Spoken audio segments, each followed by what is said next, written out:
Okay, we are recording. Yay. All right. Hello, everybody. Yay. I'm excited. Okay, let's get this party started. So I had asked a little minute ago to see if everybody had a win for the week that they wanted to share, since we're all clients here. So anybody want to go first?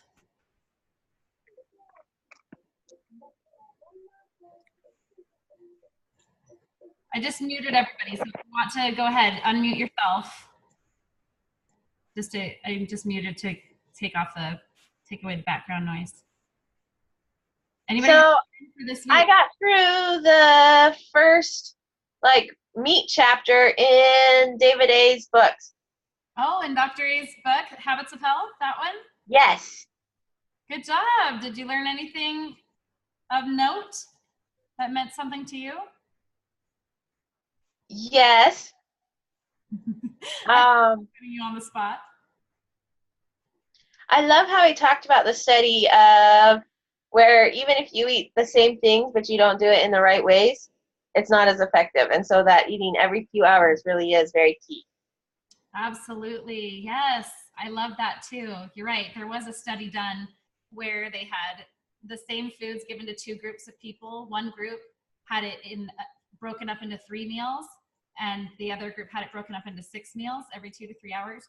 And the group where it was in 6 meals, they lost more weight, they lowered their cholesterol, they just did tons of, there were a lot of more health benefits. So exactly, I love that our program is backed by science. So that's a good win for the week, to learn something new that way. Anybody else? I also love the programs backed by education, like for us, that we're learning the science too. Absolutely. Anybody else have anything that they're dying to share?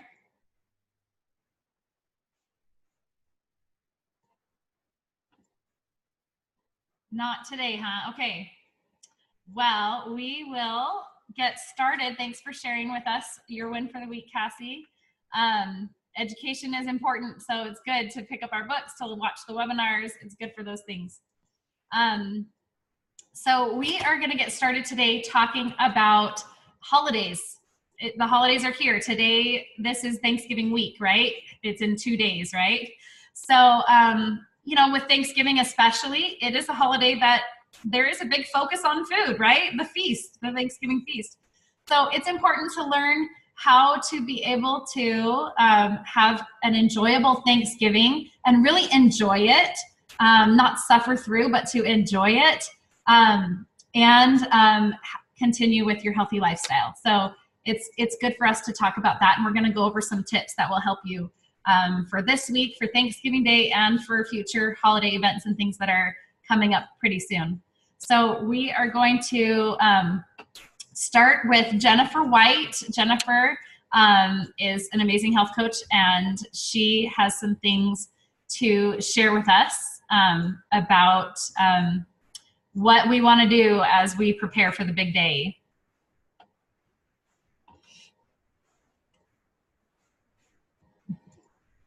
Oh, I guess I should unmute. Or can you unmute yourself, Jen? Yeah, sorry. Awesome. It froze for a minute. Okay. Okay. So I'm going to kind of share a little bit about, first off, not to skip your meals. So we're creating this habit of eating every 3 hours, and it's helping our metabolism to keep working properly. It's helping us to, not go into over hunger. When you sometimes when you think of Thanksgiving, you think, oh, I'm just going to save all my calories for that big Thanksgiving meal. And then we go into it over hungry, and then we overeat.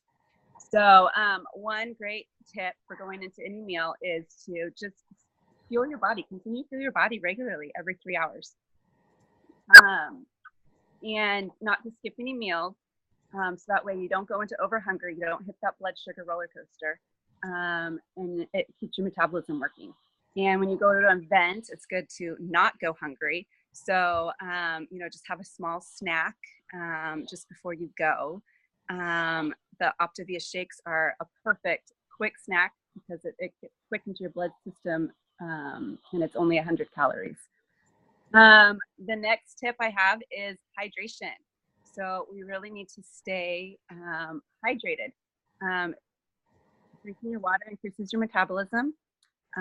It helps curb those hunger cravings. It increases our energy. It keeps our mind clear, brings more clarity and thoughts to our thought process. And it helps with digestive system. It helps to kind of move everything. So when we're eating a lot, it's going to move through our digestive system better. It's going to reduce the bloating and help with those detox. And then the third tip I have to share is on alcohol. And I know a lot of people during the holiday season, if you're into drinking some alcohol, there's a few things to keep in mind. One, alcohol is not a health food. It's actually literally a poison your body is consuming. So just keep that in mind if you decide to enjoy some alcohol. The alcohol, once your body takes it and circulating it, your body wants to burn the alcohol first before it's burning the fat. So our program really is focused on burning fat. So your metabolism is going to slow down when you consume alcohol, and your body's going to be forced to burn the alcohol first. And with your metabolism slowing down, your alcohol is not stored as fat, but what you're consuming with it will be stored as fat more quickly. So you just have to be really careful for what you're consuming. There's, you know, different types of alcohol. Liqueurs, beers, sweet wines, dry wines, and champagnes are kind of the higher end, have more sugar content in them, more carbs. Pure solid liquor is kind of a better option when you're looking at staying more on plan.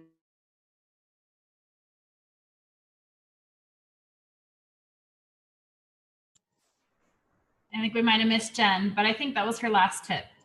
So that's good to know. It's good to know. It's just like with anything when we're making choices, you know, that's what we're doing is, you know, making choices. And if we choose to have something that's off plan and going to kick us out of fat burn, you know, we go into it with our eyes open, right?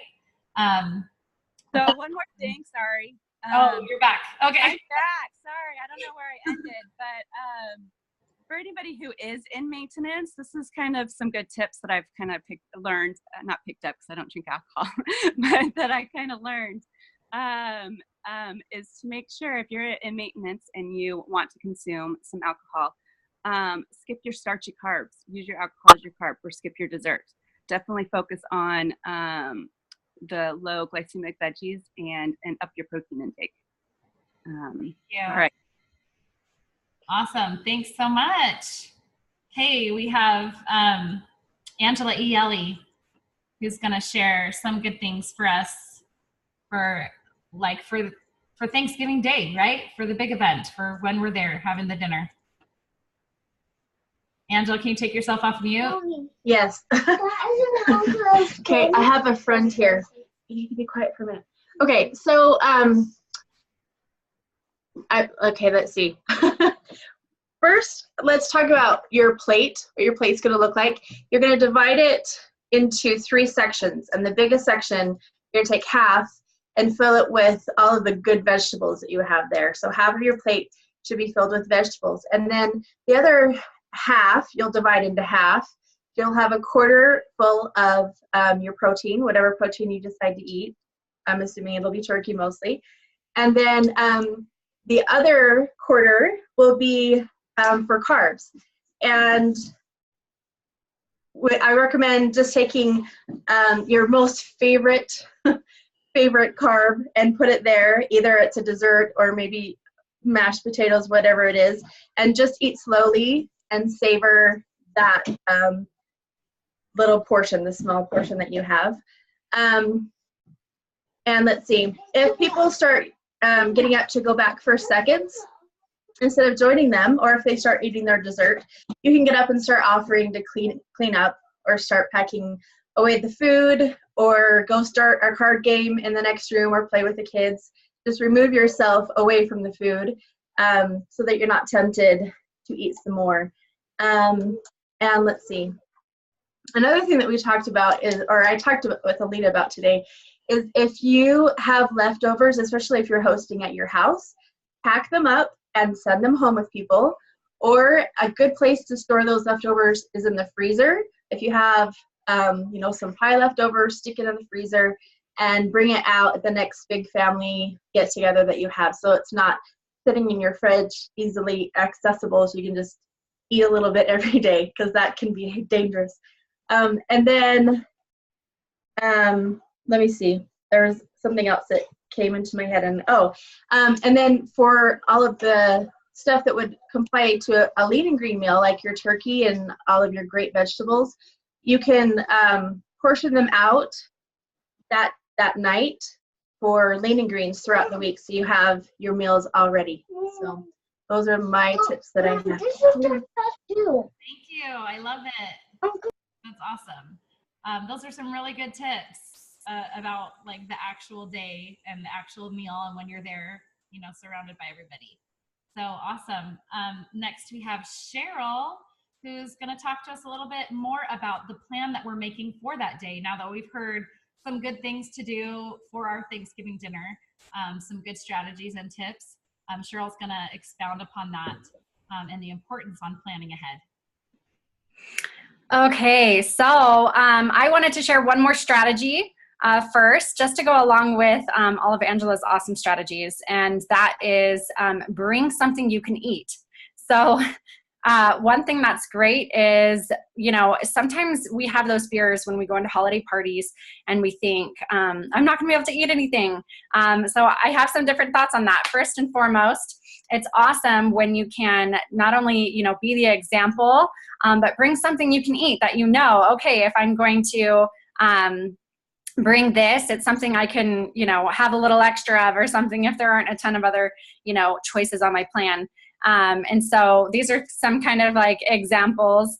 And if you haven't already gotten some recipes from your coach, check with your coach, because we've been passing around some awesome Thanksgiving recipes and holiday recipes that are lean and green or plan approved. They've even been posted on our new Healthy Me client page. So check that out if you haven't yet. So that's one tip.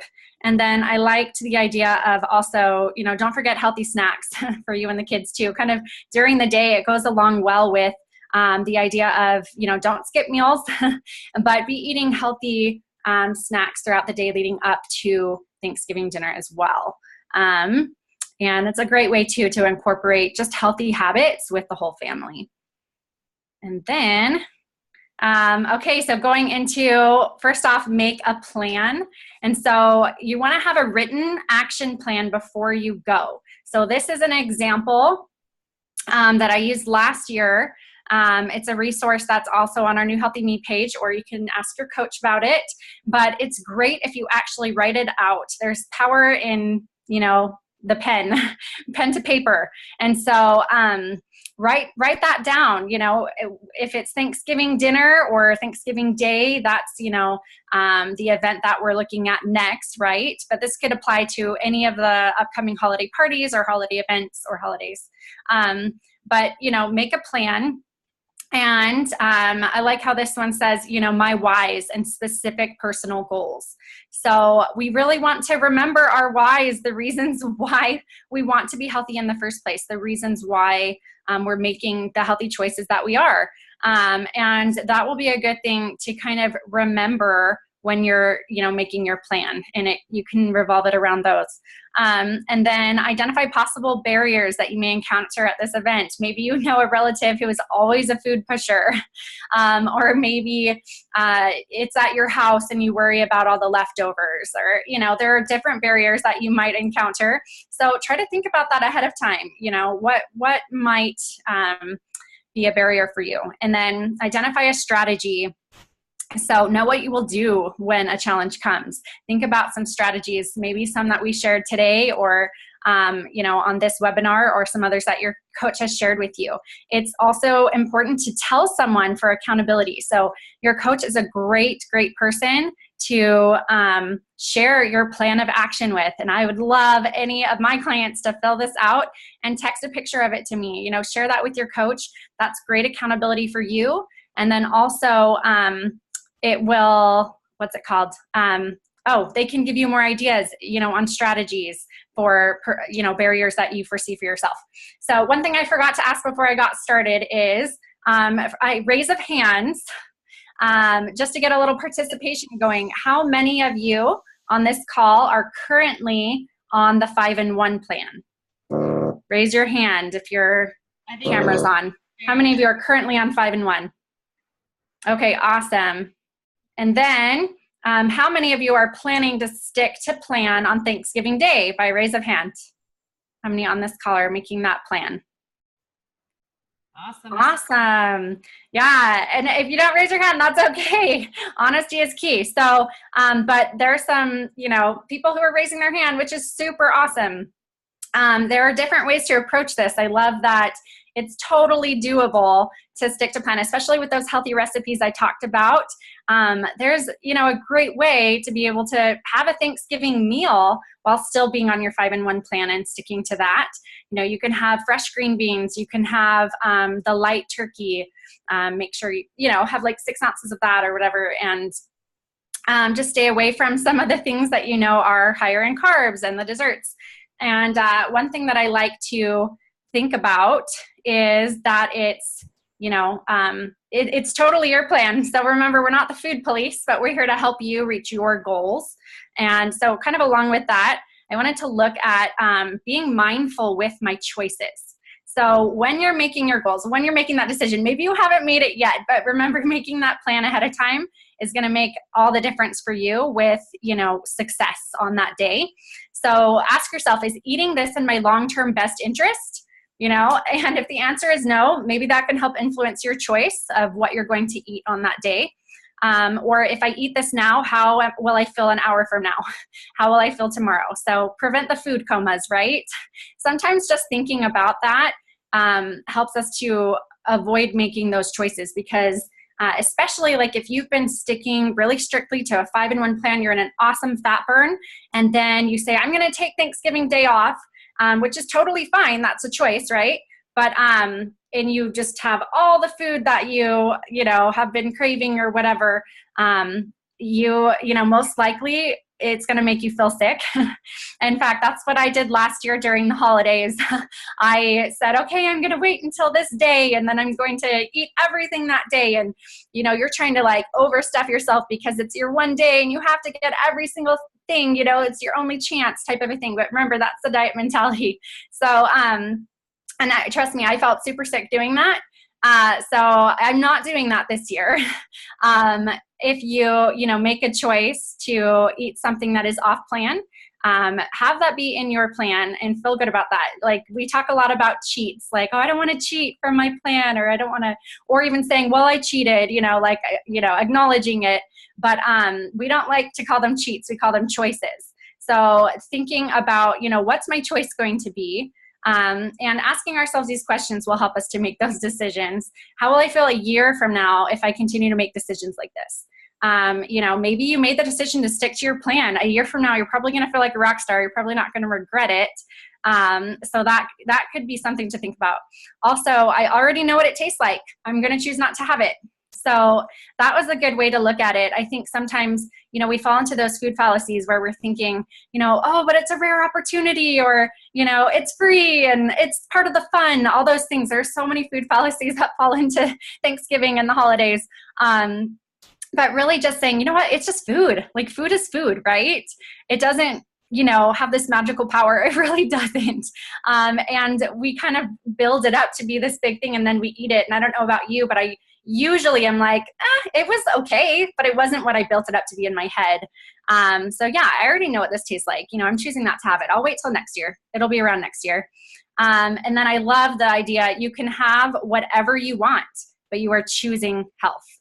And so that's a good thing too, because when we are saying to ourselves, oh, I can't have that, or verbalizing it out loud, I can't have that to people, that's not a good thing, right? Because we're not on a diet. We're on a lifestyle of health, because we want that long-term health in our lives. And we've got our different whys, our reasons for it. So just remember, you can have whatever you want, but ask yourself, are you choosing health? And that's one thing you can say to other people too, who are food pushers, is, you know what? I'm good. I'm choosing health. So that's okay. Like, I'll have some next year. Right now I'm choosing health. Or, I'm eating this way because my body feels good when I eat this way. I don't feel good when I don't, or I'm eating this way for my health, and usually people aren't going to question that.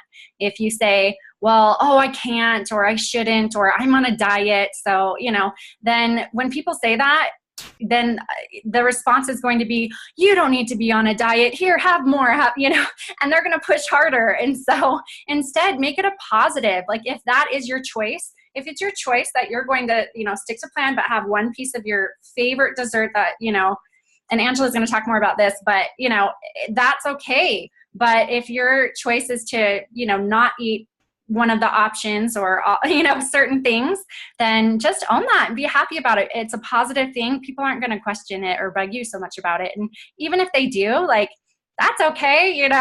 When we own it, I feel like it just kind of takes the power away from them. So those are my tips. Hopefully I didn't forget anything. Awesome. Thanks for sharing. I keep chuckling at these pictures here of the food comas and these people that have just overeaten and they just feel sick. And it's like, oh, I can't do anything. I have no energy and I just want to take a nap and then wake up and eat it again. And then it's like, so it's kind of a wasted day, right? So Totally. thank you so much for sharing those things with us. Next, we're going to have Angela Netterhand this time. And she's going to talk to us about when we're making that plan and these things that are important. Go ahead. Awesome. Thanks so much. So I didn't know this was called the 3-bite rule because last year I thought I made this up on my own. So last year I was on the 5-in-1 plan and I was able to I made a plan and stuck to it. But I allowed myself one bite. I was like, I'm going to have one bite of the one thing that to me defines Thanksgiving.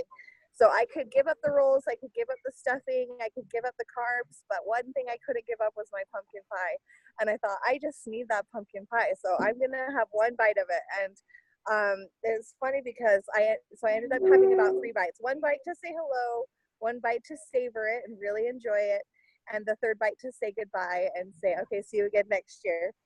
And it was really satisfying because those 3 bites really just filled me up, and I really didn't need a whole bunch of, I didn't need the whole piece of pie to really enjoy it and feel satiated and to feel like I was a part of the celebration. So, and science shows that you really only need 3 bites to taste something, and you don't really need everything else. So you're really only tasting it for the first 3 bites anyway. So you might as well just enjoy a small piece and just have a nice little, and I didn't feel overstuffed.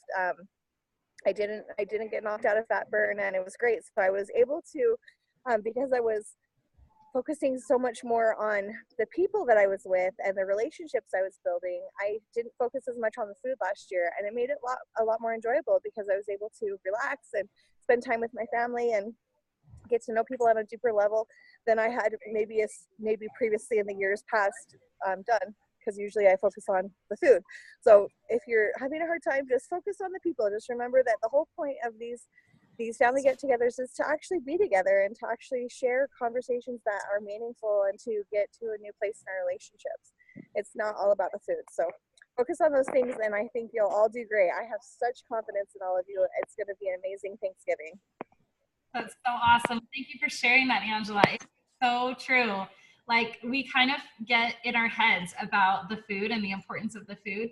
But like you said, like, really, when we focus on strengthening our relationships, connecting with people, having conversations, maybe make it a game to like learn something new about everybody that's there that you didn't know before. You know what I mean? Something like that. And that helps you to change your mindset so that you're focused on who you're with and what matters most. and not as focused on the food.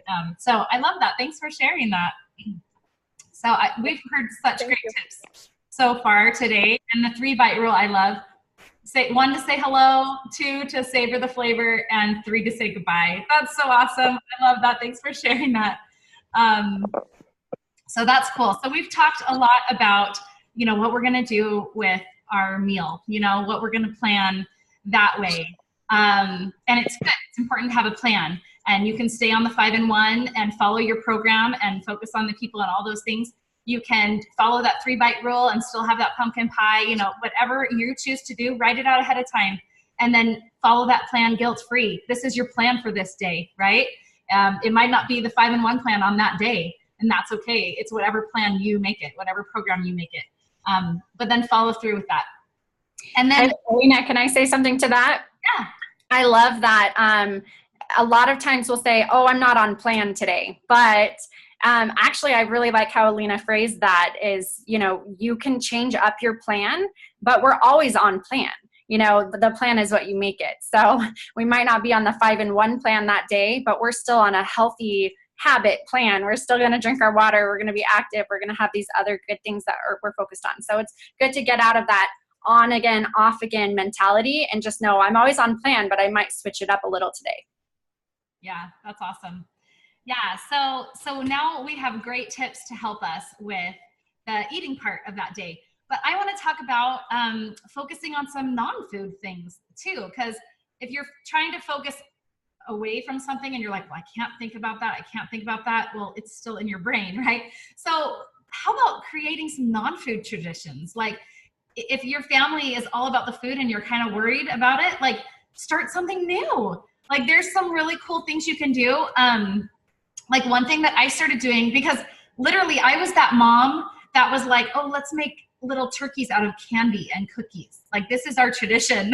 And it was like, oh, let's, make this food. And it was all about food. I felt like we had the one tradition of everyone going around the table saying something they were grateful for that year. And that was like the only non-food thing. So I started doing a grateful pumpkin with my family, with my kids. And you might be able to see it in the background there. But anyway, we grow pumpkins in our garden. So we've got the pumpkin, and all throughout the month, we're focusing on what we're grateful for. And my kids and I and my husband, we write down words of things that we're grateful for all around the pumpkin in a spiral. And then those become our centerpieces. We've got 3 pumpkins in the back this year. Those become our centerpieces for Thanksgiving. And we can have something that we're doing the whole month long that's non-food related, but is focused on something more important. And so I like that. Another thing is stay active. Like find a turkey trot, start a tradition of doing that. Or, a lot of people like to play football, do a turkey bowl, like those are good things. Do some active things, do some non-food related traditions about, gratitude, what you're thankful for, maybe some crafts with, paper mache or I don't know what, but just those things that you can focus on, that you can make the day special. You can enrich your holiday without it being focused on the food. So those are just the last little tips that I wanted to share. But I feel like we've been enriched today and we've heard a lot of great ideas that now we can take that forward and have a successful Thanksgiving this week and a successful holiday season. So good luck to all of you. Congratulations. I'm going to end the meeting now. And so thanks.